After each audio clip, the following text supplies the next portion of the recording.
पटना से चले के आए हैं, आप सभी से एक चीज हमको चाहिए। कौन कौन देंगे? मांग ले, दीजिएगा ना। सुनिए क्या मांग रहे हैं ना, कि भर दे ही सोनवा के सेट चाहिए। ए डार्लिंग, पटना में दूध को फ्लैट चाहिए। लेकिन पटना में तो फ्लैट है हमारे पास, आगरपुर में एगो कटिहारों में ले लिहल जाओ ना। हाँ। कि भर दे ही सोनवा के सेट चाहिए, आगर में दूध को फ्लैट चाहिए। मिली नो लइकवा कहा तारे करे जा, तू जितना खर्चा कहबू हम उतना खर्चा कर। एक हती हम भागल ना है। आजादी तू हमारे के छोड़ के गई लू, तब बुझ लिया कि हम संतोष पागल ना होई।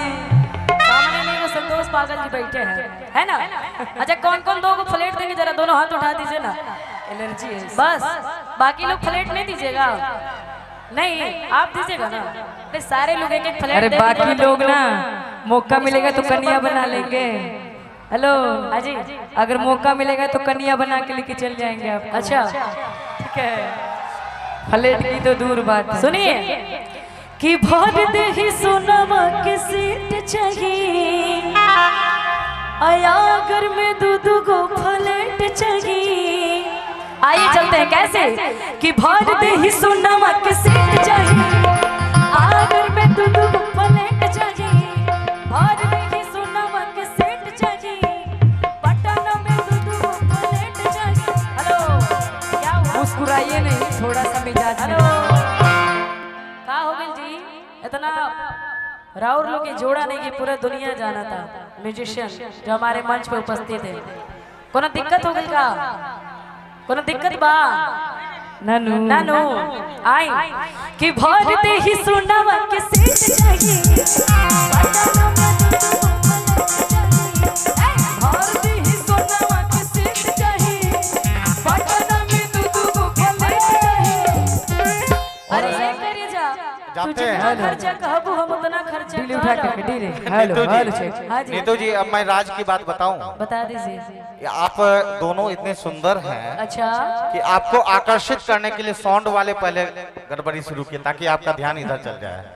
ना वो लोग इतना एक्सपर्ट हैं कि वो लोग जान के जो है ऐसा किए ताकि आपका साउंड का जोड़ा नहीं आपका है। ध्यान एक बार उधर भी चले जाए। वो भी देखिए कितने नए नए उम्र के हैं। अंकित जी हैं, ऐसा नहीं है, ब्याह करवा देंगे, उनके 4 लोग आई हैं। अभी तक रंजन जी अंकित जी की शादी नहीं हुई है। ही सोनवा के सीट चाहिए, आगर में दूध को फ्लैट चाहिए।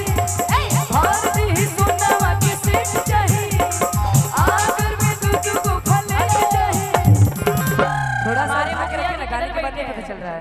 मुखिया जी हमारे डीले कहाँ दीजिए। हैं? हेलो और रिटर्निंग भरी इसमें आवाज उठा। Hello check. मुखिया जी को प्रणाम है, जरा 2 को फ्लैट दे दीजिए, यही ब्याह करके रह जाएंगे हम भी। आवाज उठा। कह रहा है लड़का क्या, कि बना बुझे ढेर तू चिरागे बुढ़न बाज हो। उठाइए और हाँ। बना बुझे ढेर तू चिरागे उड़न बाज हो, तो पूछ ली हमारा धावा हाई रंगा बाज हो।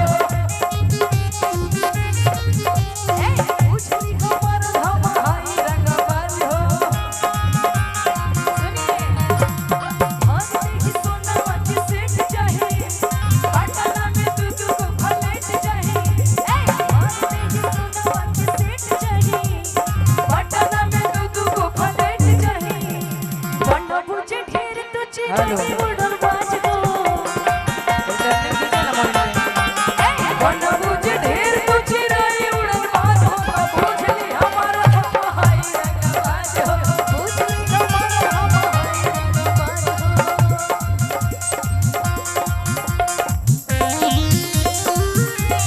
क्या बात?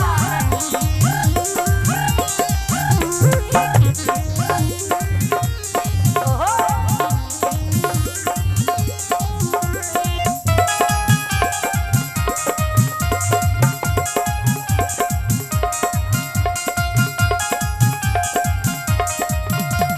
और सुनिए, लूटाए राजा, लूटाए राजा, मोहवा पे डाल के चदरिया लहरिया।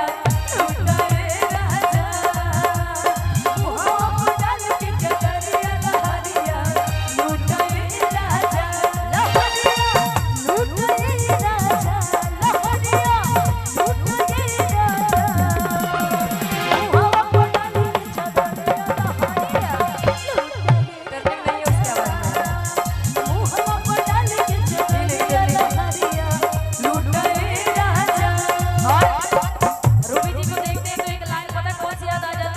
गा दो के लिए आपकी तरफ से कि हरी घड़ी हरियर लगलो असुन सड़िया में पर लगलो। जरा एक लाइन मेरे लिए लाइन को आप लोग गा दीजिए ना अपने तरफ से, गाइएगा क्या? कि हरी घड़ी हरियर लगलो असुन सड़िया में पर लगलो। हरी घड़ी हरियर लगलो असुन सड़िया में पर लगलो।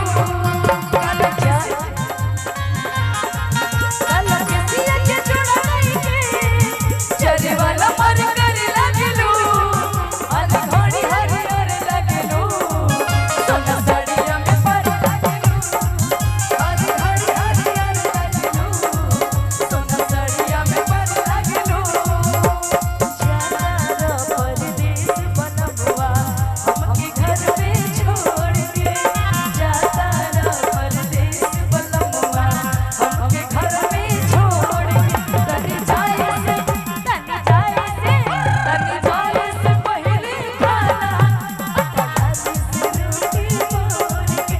तनी जाए से पहले खाना अटलाली से रोटी मोर के। क्या बात हेलो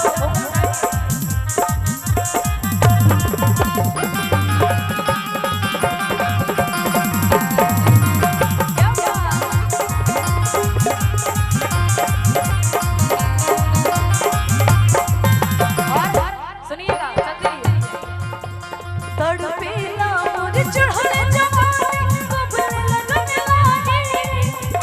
तड़पेला मोर चढ़ल जवानी कबल लगन लागे। ए राजा जी बाजा आज की नवानी। ए राजा जी बाजा की नवानी। तड़पेला चढ़ल जवानी कबल लगन लागे। तड़पेला मोर चढ़ल जवानी कबल लगन लागे। ए राजा जी बाजा आज की नवानी। ए राजा जी बाजा आज की नवानी।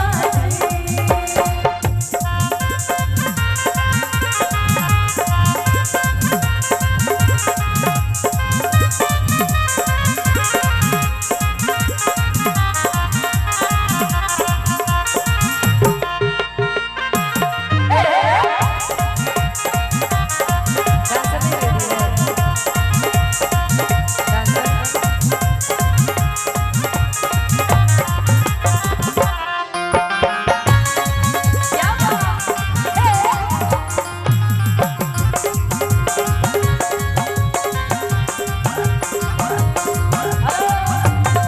और हम चाहेंगे हमारे जो एंकर महोदय हैं जरा दो नृत्यांगनाएं को भेज चार गो दीजिए। कन्या ये कम से मेगो तो लाइए ना, क्योंकि उनके बिना ये मंच पूरा अधूरा है। भेज दिए हैं देखने के लिए। अच्छा चूंकि तभी मैं देख रहा था तो तभी डरकस भी नहीं बांधी थी, लिपस्टिक भी नहीं लगाई थी, मस्कारा, आईलाइनर, लिपलोज, बहुत सारे अभी ये विधि विधान बचा हुआ था। मैं देखने के लिए भेजा हूँ, तब तक गाइए।